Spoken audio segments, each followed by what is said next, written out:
안녕하세요. 좌포 김종석입니다. 정부는 이번 이사 부동산 대책을 내놨죠.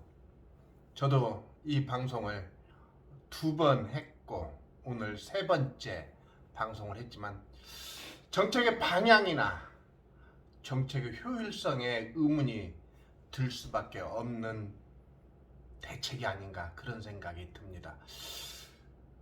방송에 언론에 이런저런 이야기들이 많은데 왜 25번째나 대책이 내놨음에도 불구하고 도대체 이해하기 힘들고 뜬구름 잡는 그런 대책 같은 생각이 드는데, 그런데 사실은 저는 이번 나왔던 대책만큼만 그렇게 진행이 되면 얼마나 좋을까 그런 생각을 하면서 사실 그렇게 되기를 또 바라보는 사람 중에 하나입니다.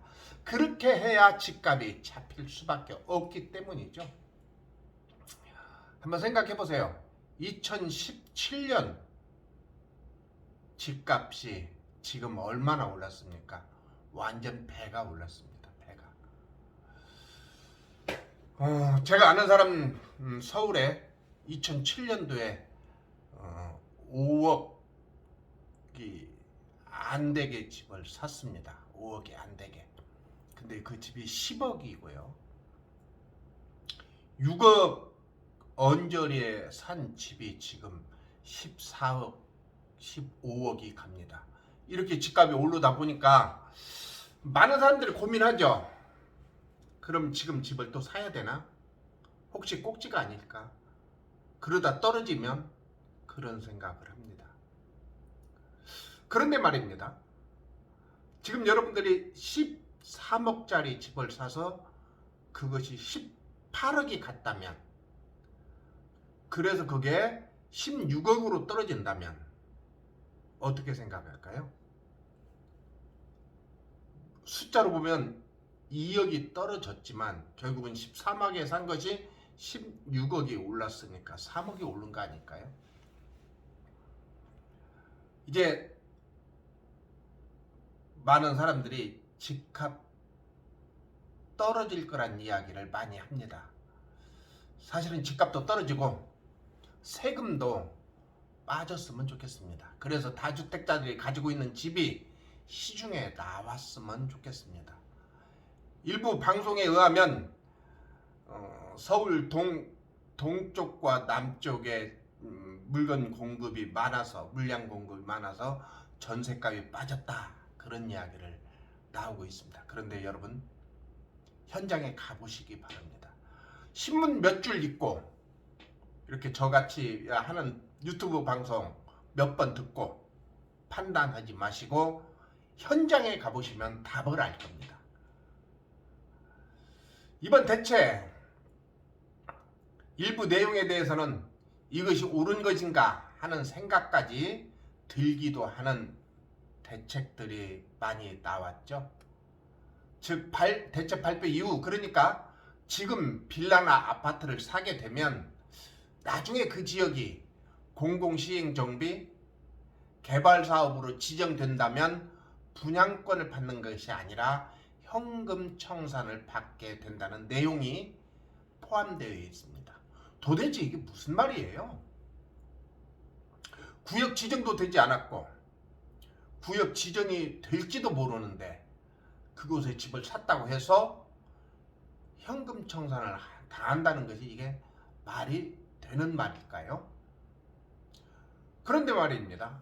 국토교통부 담당자의 말에 의하면 지난 이사 대책 이후 도심 공공주택 복합 사업지와 공공 직접 시행 정비 사업장의 주택이나 토지를 산 매수자는 추후에 시세와 더불어 그때 시세에 준해서 현금 청산 대상이기 때문에 문제가 없다고 말하고 있습니다.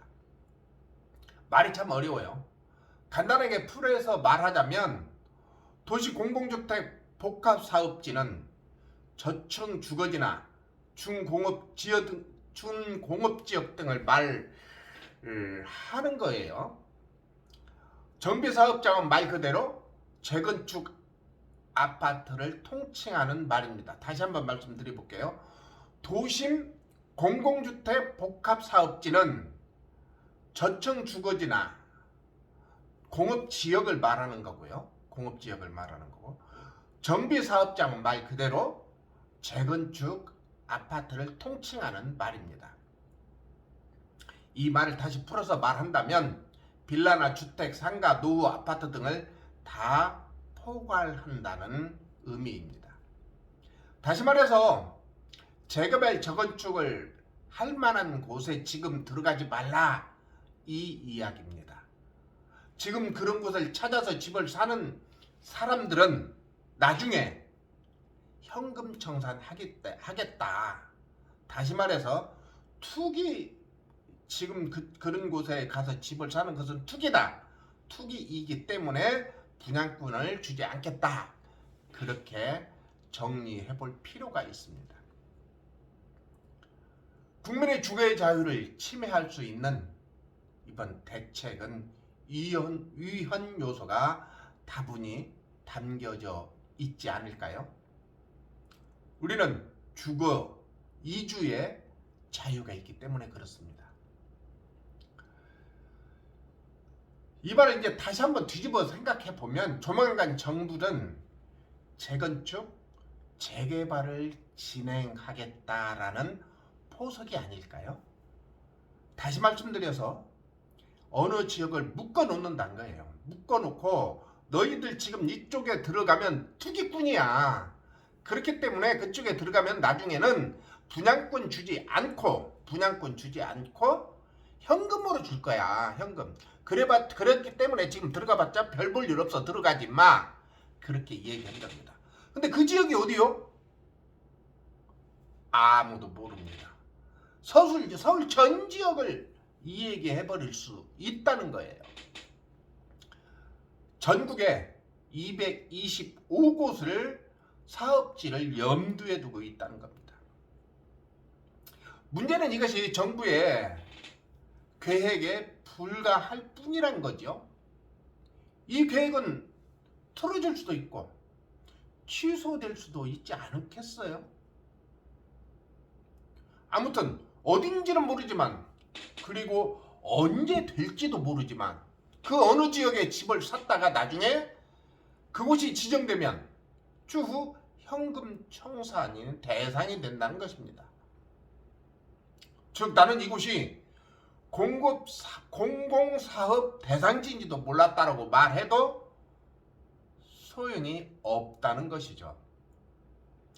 이렇게까지 한다는 것은 또다시 정부가 손가락으로 가르쳐 주는 것이 아닐까요?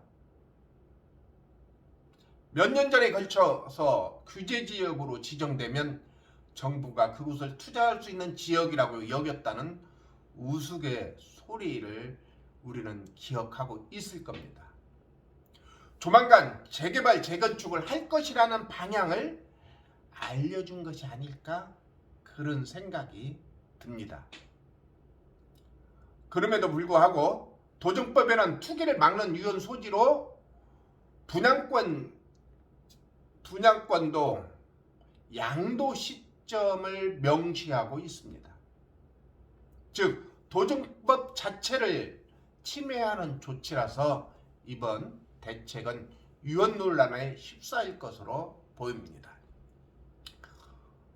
이에 대해 정부는 아까 말씀드린 것처럼 시세대로 현금 청산을 하는 것이기 때문에 위헌 소지는 없다라고 말하고 있습니다.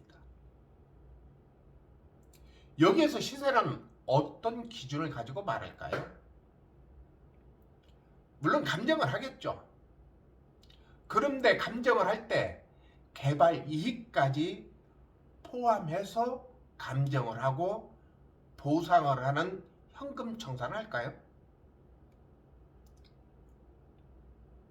결론적으로 말한다면 이렇게 현금 청산을 당하게 된다면 그 소유자 입장에서는 100% 손해일 수밖에 없을 겁니다. 정부에서는 시세대로 현금 청산한다고 하지만 개발 이익까지 포함되어 있지 않기 때문에 그럴 겁니다. 아무튼 이것이 시세든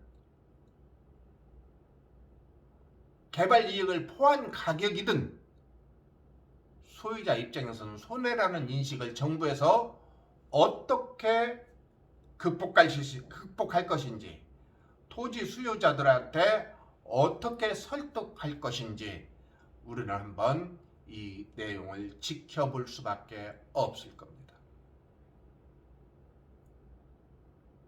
아무튼 이번 대책은 결론은 정부의 대책 발표일 뿐이란 이야기입니다.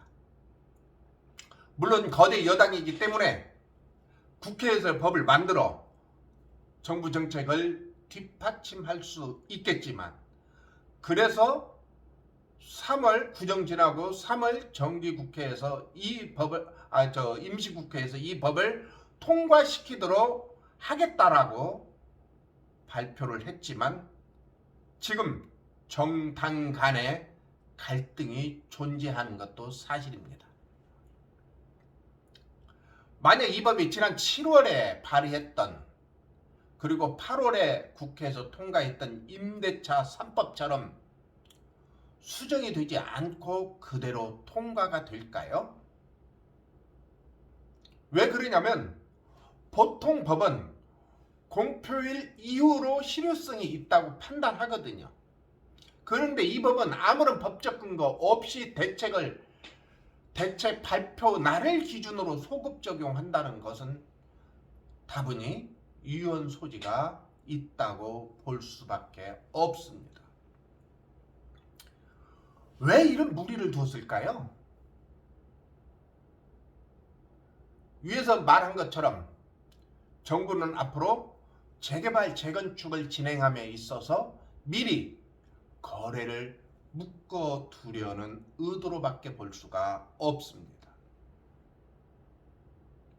집을 사고자 하는 사람의 입장에서는 어떤 곳이 사업자로 지정될지 모르기 때문에 망설일 수밖에 없습니다. 그런데 말입니다. 제가 최근에 2, 3일 정도에 도로정비 주택 사업이 진행될 수 있을 것 같은 예정 지역에 전화를 돌려봤어요.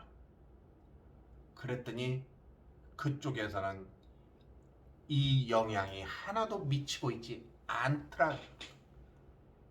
왜 그러냐고 물어봤더니 그거 그렇게 되겠어요? 그렇게 이야기를 하더라고요.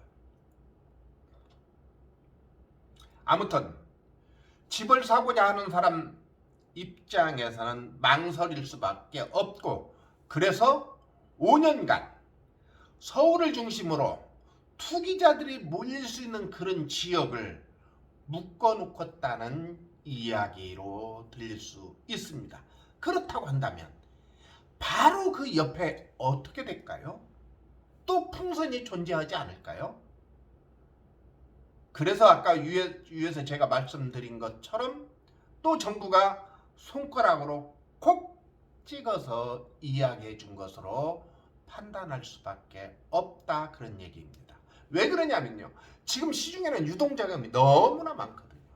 그 돈이 갈 곳을 찾아 그쪽으로 가지 않을까, 그런 생각을 해봅니다. 즉 앞으로는 5년 동안 지속적으로 지구 지정이 되기 때문에 그때까지 집을 사지 마라 라는 게 이번 대책의 핵심일 걸로 보여집니다. 여러분들은 어떻게 생각하세요? 구정을 앞두고 있습니다. 사회적 거리두기 때문에 어디 이렇게 가족 간에 만날 수도 없겠죠. 이번 구정 가족끼리 만나면 필연적으로 나누는 이야기가 이 주택 문제일 거고, 며칠 전에 어제군요. 어제 우리 새싹반 네이버 카페에서 운영하고 있는 부동산 경매 더리치 새싹반에서 법원 실습을 했어요. 그 중에 한 회원이 요즘에 그 친구가 이제 30대 중반인데 요즘에 회사에서 만나면 다 주식과 부동산 이야기밖에 안 한다. 그런 얘기를 합니다. 이번 구정 때 사람들이 모여서 부동산 이야기를 할 걸로 예정이 되어 있었는데 거리두기 때문에 이제 그런 이야기도 못하게 되게 되었네요. 그럼에도 불구하고 거리두기 좀 잘 지켜서 이 코로나가 사회적으로 확산되지 않는 우리가 조금 그런 노력을 해봤으면 좋겠습니다. 자, 그러면 저는 여기까지 하겠습니다. 안녕히 계세요.